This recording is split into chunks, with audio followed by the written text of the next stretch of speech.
আজির অতাবিরা পুলিশকে ফের গোটে সফলতা মিলিছে যেতেবেলে বরগড় এসপি সিধাসলখ কহি সারলেন কি যেন মানে বি কোরেক্স ট্যাবলেট গଞ୍ଜି এবং নিଶାଦ୍ରବ୍ୟରେ ବେପାର କରୁଛନ୍ ସେମାନଙ୍କର ଘର ଭଙ୍ଗା ହେବାର ସାଙ୍ଗେ ସମ୍ପତ୍ତି ବାଜ୍ୟାପ୍ତ ହେବା ଇତାର ଉପରେ ବର୍ତ୍ତମାନର ଆଇଆଇସି ଅତାବିରା ପ୍ରକାଶ କର୍ଣ୍ଣଙ୍କର ଗୋଟି ଚାଲନାରେ ଅତାବିରା ପତ୍ରାପାଲି ଶିବ ମନ୍ଦିର ପାଖେ ଗୋଟେ କୁବାଟା କମ୍ପାନୀର ହାର୍ଭେଷ୍ଟରରେ କଟକରୁ ଚାଲାଣ ହେଉଥିବାର କୋରେକ୍ସ ଯେନ୍ଟାକି 20 ପ୍ୟାକେଟ୍ ଅତାବିରା ପୁଲିସ ଖବର ପାଇକରି ମାଡ଼ି ବସିଥିଲା ଯେନ୍ଥିରୁ 8 ପ୍ୟାକେଟ୍ ବିକ୍ରି ହେଇସାରିଥିଲା ବେଲକେ 12 ପ୍ୟାକେଟ୍ ପୁଲିସ ସିଜ୍ କରିଛେ ଏବଂ ସେଇ କଟକରୁ ଆସୁଥିବାର କୋରେକ୍ସ ଯେ କି ଇତିର କିଙ୍ଗପିନ୍ ଅଛେ ଯେ କି ଇତିର ମାଷ୍ଟର ମାଇଣ୍ଡ ଅଛେ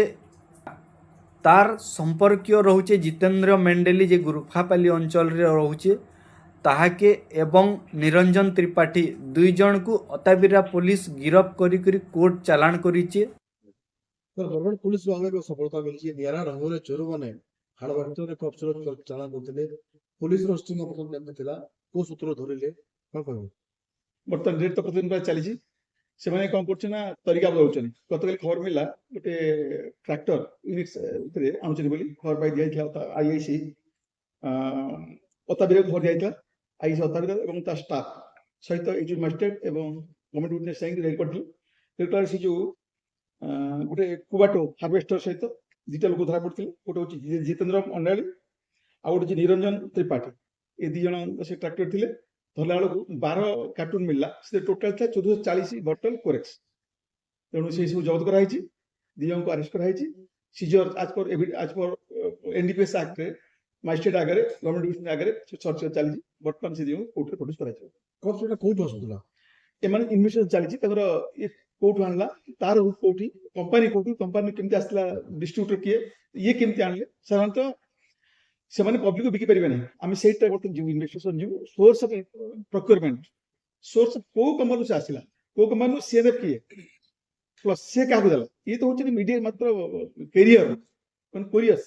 ତ ଆମେ ତାପରେ ପହଞ୍ଚିବୁ ଏଠି ଏରିଆ ଯିଏ କିଙ୍ଗପିନ୍ କିଏ, ଆମେ ତା ପଛରେ ଅଛୁ।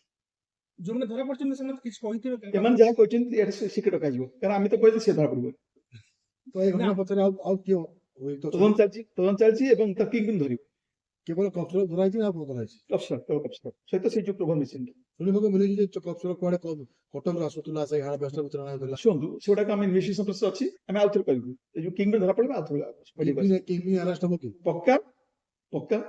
ଚୋର ବିଭିନ୍ନ କେତେବେଳେ ଏଥିରେ କିଏ ପିଉଛି, କିଏ ଛୋଟ ଛୋଟ ବିକୁଛି, ଆମେ ତାପରେ କନସିଡର ନାହିଁ। ଆମେ ଯାଉ ଚାହୁଁଛୁ କିଙ୍ଗପିନ୍ କିଏ, ମୂଳରୁ ମାରିଲେ ଆସିବ କଣ। ଖାଲି ଯୋଉ ଯେ ନଉଛି ଆଣୁଛି ପିଉଛି ତାକୁ ଦେଲେ ଲାଭ କିଛି ନାହିଁ। ତାଙ୍କ ଉପରେ ଏନଫୋର୍ସମେଣ୍ଟ ରହିବ, କିନ୍ତୁ ଆମେ ଲିଗାଲ ଆକ୍ସନ ନେବୁ ଯେ କିଙ୍ଗପିନ୍।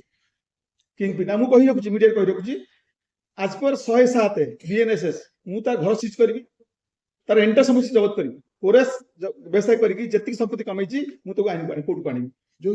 ମୁଁ କହି ରଖୁଛି ମିଡିଆରେ, ଯୋଉମାନେ କୋରେକ୍ସ ବ୍ୟବସାୟ କରୁଛନ୍ତି, ଗଞ୍ଜା ବ୍ରାଉନ ସୁଗର କରୁଛନ୍ତି, ମୁଁ କେବଳ ତାଙ୍କୁ ଆରେଷ୍ଟ କରିବିନି। ଏଇ ବ୍ୟବସାୟ ମାଧ୍ୟମରେ ସେ ଯାହା କଲେକ୍ସନ କରୁଛନ୍ତି, ଘର ଦ୍ୱାରା ଜମି ବାଡି ଯାହା କରୁଛନ୍ତି, ସବୁ ଜବତ କରିବି, କୋର୍ଟ ପ୍ରଡ୍ୟୁସ କରିବି ଏବଂ ଗୋଟେ ଏକ୍ସାମ୍ପଲ ଆକ୍ସନ ନିଆଯିବ।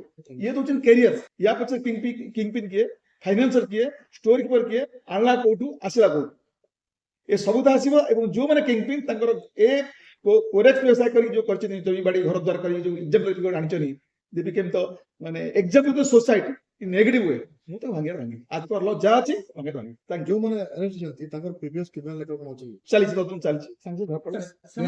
ମିଡିଲ ମ୍ୟାନ ଏମାନେ ହଉଛି କୋରିୟର୍ସ ଡେଲିଭର କରୁଛନ୍ତି କରିଥାନ୍ତି ଦୋକାନୀ ମାନଙ୍କୁ। ଚାଲିଛି କହିବି, ସେ ତ ଯୋଉ ଯୋଉ କଥା ସିକ୍ରେଟ କୋର୍ଟ କହିଲେ ସେମାନେ ଭାଗିଯିବେ, ମତେ କଷ୍ଟ ହବ। ପୁଲିସ କୋଉ ଜାଗା ତାକୁ ଧରିଲା? ପୁଲିସ ଯୋଉଠି ଜଗନ୍ନାଥ ମନ୍ଦିର ଅଛି, ଗୋଟେ ଗାଁ ଅଛି ପାଟରାପଲ୍ଲୀ ଅଛି, ହଁ ପାତ୍ରପଲ୍ଲୀ, ସେ ଗାଁ ପାଖରେ ଶିବ ମନ୍ଦିର ପାଖରେ ଆପଣ। ସାର୍ ଆନୁମାନିକ ମୂଲ୍ୟ କେତେ ହବ? କେତେ ପାଖାପାଖି ହବ?